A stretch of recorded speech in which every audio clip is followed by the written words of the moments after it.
मेरा भारत चैनल से के शर्मा की राम राम। जय श्री कृष्ण, श्री राम। आज हम डाकोर के रणछोड़ मंदिर के दर्शन करने चलेंगे। वैसे तो आप सब ने अब तक गुजरात के द्वारका जी और मथुरा के बीच में रणछोड़ दास मंदिर की चर्चा सुनी होगी या आप गए होंगे, लेकिन गुजरात में डाकोर के रणछोड़ मंदिर की जो तीर्थ है वो भी अपने आप में बहुत ही देश का महत्वपूर्ण तीर्थ है और यहाँ पर लाखों की भीड़ आती है और आकर के अपनी मनोकामना पूर्ण करती है। डाकोर का रणछोड़ मंदिर बड़ौदा के आनंद से 30 किलोमीटर दूरी पर स्थित है और इस मंदिर में रणछोड़ जी विराजमान हैं। और रणछोड़, अब आप सोचेंगे कि ये रणछोड़ दास मंदिर यहाँ कैसे पहुँचा, इसका भी इतिहास अपने आप में अलग तरह से है। अब हम सबसे पहले इस बात पर रोशनी डालेंगे कि ये मंदिर यहाँ कैसे पहुँचा। रणछोड़ दास मंदिर की इतिहास ये कहता है कि डाकोर के राजपूत विजयानंद जो बोधरा थे वो भगवान कृष्ण के बहुत भगत थे और वो अपनी हथेली पर तुलसी का पौधा उगा करके 6 महीने के बाद पति और पत्नी विजयानंद बोधरा व उसकी पत्नी गंगा, वो दोनों द्वारका जाया करते थे और रणछोड़ दास मंदिर में जाकर के तुलसी दल चढ़ाकर पूजा किया करते थे। इस तरह वो 72 वर्ष तक लगातार सेवा करते रहे, पूजा करते रहे। जब वो वृद्ध हो गए तो भगवान कृष्ण जी उनके सपने में आए और उन्होंने कहा कि अब तुम वृद्ध हो गए हो, तुमसे नहीं आया जाता, तुम एक काम करो, तुम मुझे ही वहाँ से ले जाओ। तो ऐसा उन्होंने कहा। तब जाके जो विजयानंद बोधरा जी हैं वो उस स्वरूप को बैलगाड़ी ले गए और खुद भगवान कृष्ण जी बैलगाड़ी में सवार हो गए और वो इधर डाकोर में ले आए। अब हम रणछोड़ दास क्यों पड़ा भगवान कृष्ण का नाम, इसके पीछे इतिहास ये है कि जब भगवान कृष्ण वृंदावन से मथुरा आने के बाद उन्होंने कंस का वध किया तो कंस की दोनों पत्नियां जो कि जरासंध की बेटियां थी, उन्होंने अपने बाप से जाकर कहा कि हमारे पतियों के मारने वाले को मारना चाहिए या उसका बदला लेना चाहिए। जरासंध सेना लेकर पहुंचा और उसने युद्ध किया। एक नहीं, उसने 17 बार वहाँ पर मथुरा में चढ़ाई की, 17 बार उसने युद्ध लड़ा।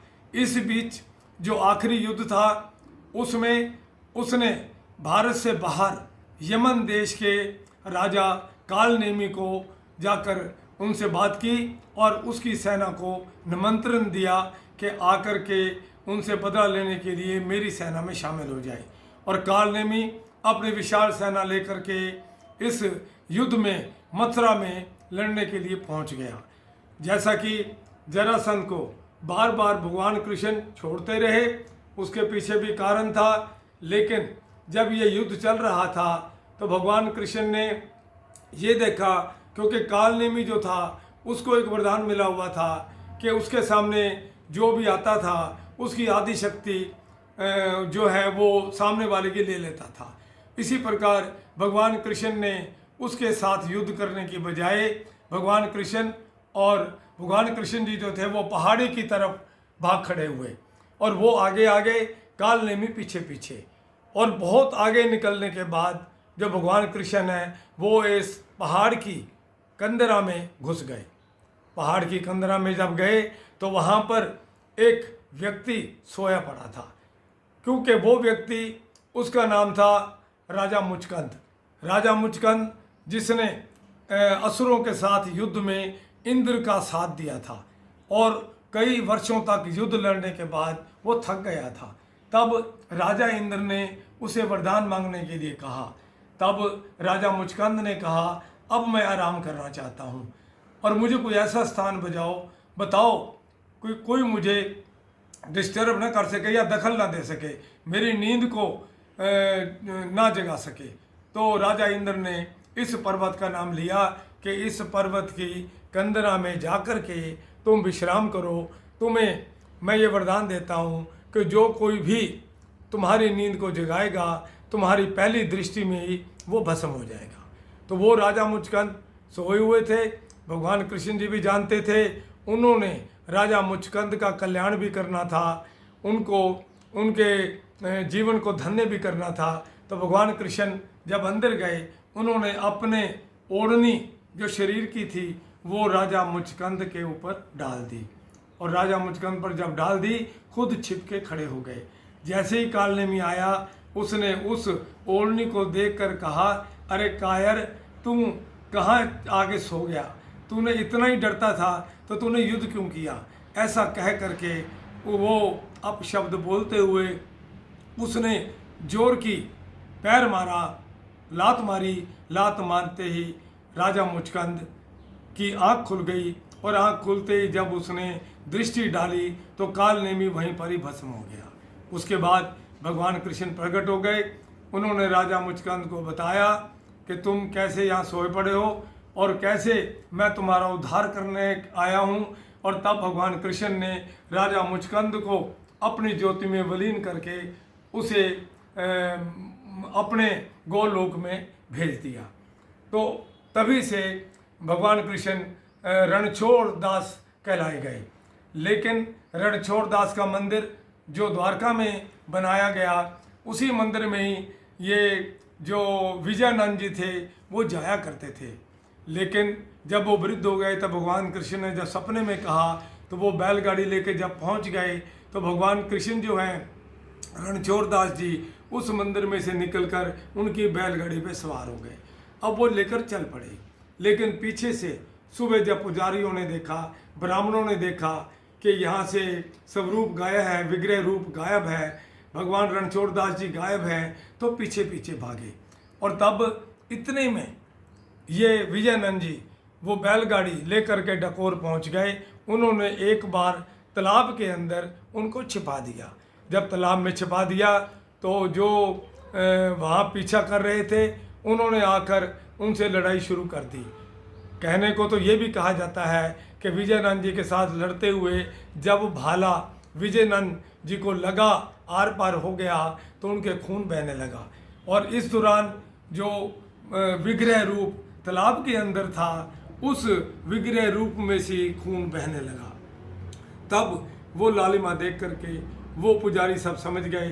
तब विग्रह रूप को बाहर निकाला गया। लेकिन इतने में भगवान ने उसको सदक दे दी थी विजयानंद जी को। तब जब बाहर निकाला गया तो ब्राह्मणों ने इस विग्रह रूप के बदले में, क्योंकि जब खून निकला तो ब्राह्मण नतमस्तक हो गए, और तब उन्होंने इसके बदले में सोना मांगा।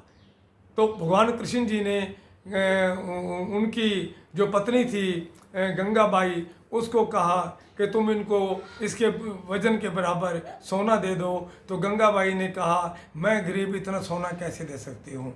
तब उन्होंने कहा कि तुम्हारी जो नथ है ये और तुलसी का पत्ता तुम दूसरी तरफ रख देना, और तब इतने में ही ये काम हो जाएगा।